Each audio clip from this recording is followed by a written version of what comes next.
in the heart of the grand kingdom of Elaria, where golden towers touched the clouds and marble streets shone under the sun, there lived a young prince named Leo. Leo was not like the other princes in the tales you might have heard. He wasn't content with royal banquets or endless ceremonies. No, Leo's heart was restless. From the highest balcony of the palace, he would gaze at the bustling streets below, at the merchants calling out their wares, at the travelers with dust on their boots, at the farmers returning from the fields. He would wonder, what lies beyond the palace gates? What stories do those dusty roads hold? One morning, when the sky was painted in soft shades of dawn, Leo made his decision. He could no longer live as a prince trapped in a golden cage. Quietly, he dressed in simple clothes, faded tunic, worn boots, and slung a small leather bag over his shoulder.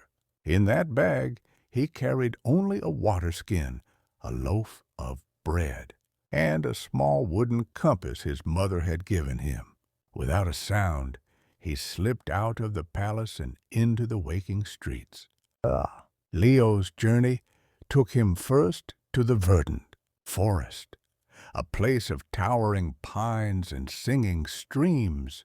But at its center lay a stone bridge, and on that bridge sat a cunning troll. The troll's eyes gleamed like wet stones as he blocked Leo's path.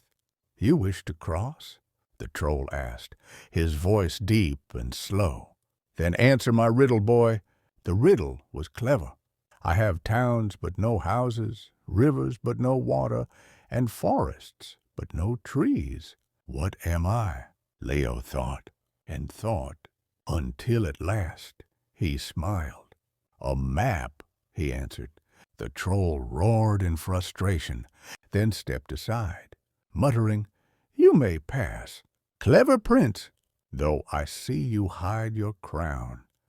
Days later, Leo reached a small farming village, but the land was dry. The crops withered under a cruel sun.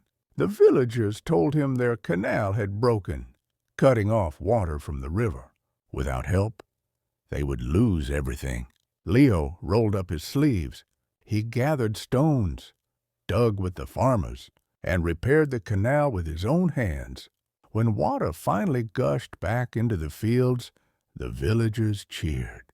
An old farmer clasped Leo's hand and said, "You may be a traveler, but you have the heart of a king."